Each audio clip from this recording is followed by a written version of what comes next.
Dear students, अस्सलाम वालेकुम। आज फ़िज़िक्स में हम वेव मोशन के बारे में पढ़ेंगे। तो हमारा आज का टॉपिक है वेव मोशन। इससे पहले कि हम देखें कि वेव क्या है, देखते हैं कि इसकी इम्पॉर्टेंस या इसकी अहमियत क्या है। तो waves play an important role in our daily life. It is because waves are carrier of energy and information over large distances। यानी वेव हमारी रोज़मर्रा ज़िंदगी में बहुत अहमियत रखती है और बड़ा अहम किरदार अदा करती है, क्योंकि इसके ज़रिए एनर्जी और इन्फॉर्मेशन दूर दराज मुकामात तक ट्रांसफ़र होती है।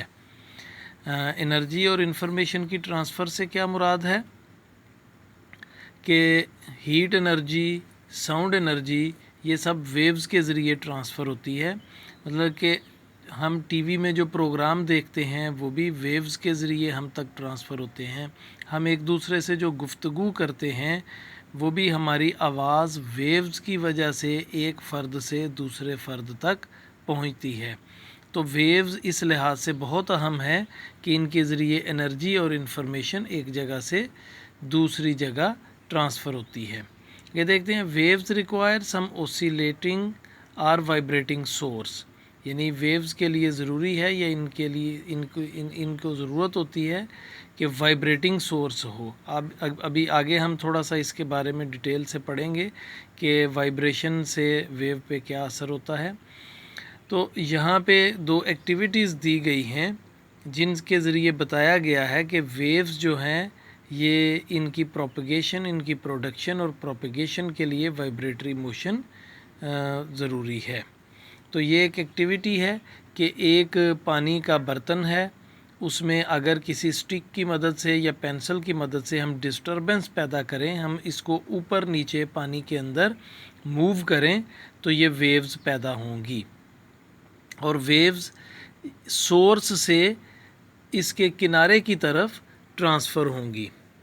तो अगर हम इस ट्रांसफ़र ऑफ वेव्स जो हो रही है इसके ऊपर कोई कार्क या कागज़ का कोई टुकड़ा रखेंगे तो वो ऊपर नीचे हमें हरकत करता हुआ महसूस होगा।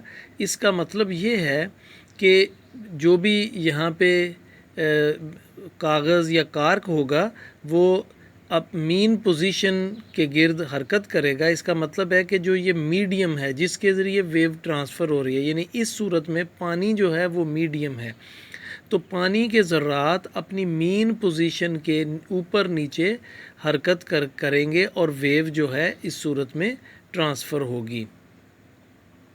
तो एक और मिसाल यहाँ पे दी गई है एक रस्सी की मदद से, कि एक रस्सी लें और उसके ऊपर एक पॉइंट बना लें जिसको उसने पी लिखा है।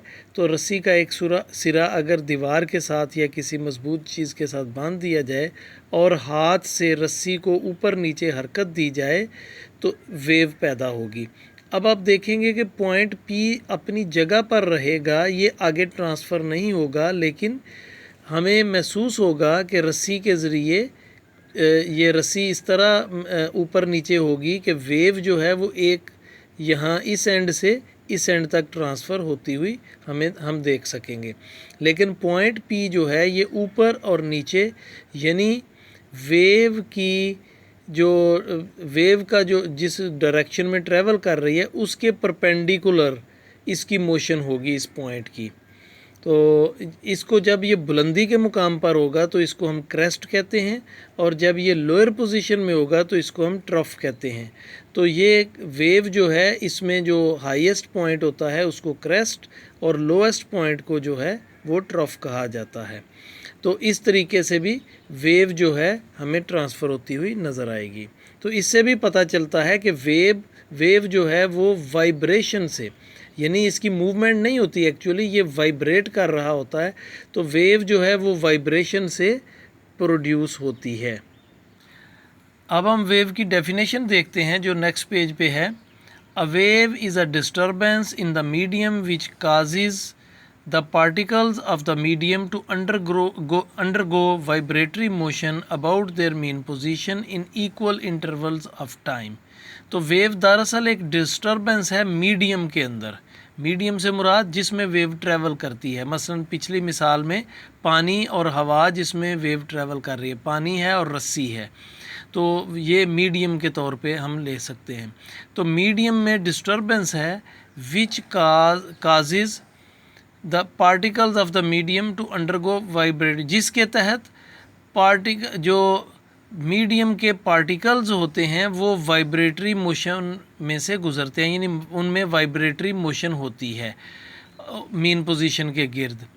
और वो होती कैसे है? इक्वल इंटरवल ऑफ टाइम में होती है, यानी एक जैसे वक्फों में एक जैसी हरकत हो रही होती है। तो ये वेव की डेफिनेशन है। अब देखें वेव की categories. There are 2 categories of waves, number 1 mechanical waves and number 2 electromagnetic waves. तो मैकेनिकल वेव्स वो हैं waves which require any medium for their propagation are called mechanical waves. ऐसी वेव्स जिनको अपनी प्रोपेगेशन के लिए, यानी एक जगह से दूसरी जगह जाने के लिए, मुंतकिल होने के लिए किसी मीडियम की ज़रूरत होती है, उनको हम मैकेनिकल वेव्स कहते हैं। जैसे साउंड वेव्स हैं, आवाज़ हम उस वक़्त तक नहीं सुन सकते जब तक कोई मीडियम ना हो। इसी तरह पानी की वेव्स हैं, साउंड वेव्स हैं। तो ये सारी वेव्स क्या है? मैकेनिकल वेव्स हैं। दूसरी कैटेगरी है electromagnetic waves. Waves which do not require any medium for their propagation are called electromagnetic waves। तो ऐसी वेव्स जिनकी प्रोपेगेशन के लिए, यानी एक जगह से दूसरी जगह मुंतकिल होने के लिए मीडियम की ज़रूरत नहीं होती, उनको हम इलेक्ट्रोमैग्नेटिक वेव्स कहते हैं। और इसकी मिसाल है रेडियो वेव्स, एक्स रेज़। तो रेडियो वेव्स ये जो रेडियो पे नशरियात आती हैं, इनके लिए किसी मीडियम की ज़रूरत नहीं होती, ये बग़ैर मीडियम के ट्रैवल कर सकती हैं। Television waves, heat and light waves, ये सब जो ट्रांसफ़र होती हैं इलेक्ट्रोमैग्नेटिक वेव्स के ज़रिए होती हैं। तो ये आज का हमारा लेसन था। तो अभी हम देखते हैं होमवर्क। आज का होमवर्क डिफ़ाइन वेव्स, वेव्स की तारीफ़ करें। तो इसका आंसर हम बुक पे मार्क करेंगे। ये जो अभी हमने ब्लू पैराग्राफ में देखा, ये इसका आंसर है। नेक्स्ट है how the waves are produced. इसका आंसर मैंने लिख दिया है, छोटा सा आंसर है और इसको हम पहले डिस्कस कर चुके हैं। नंबर 3 है what is the importance of waves. Waves की क्या इम्पॉर्टेंस है? तो बुक पे हम इसका आंसर देखते हैं पेज 7 पे।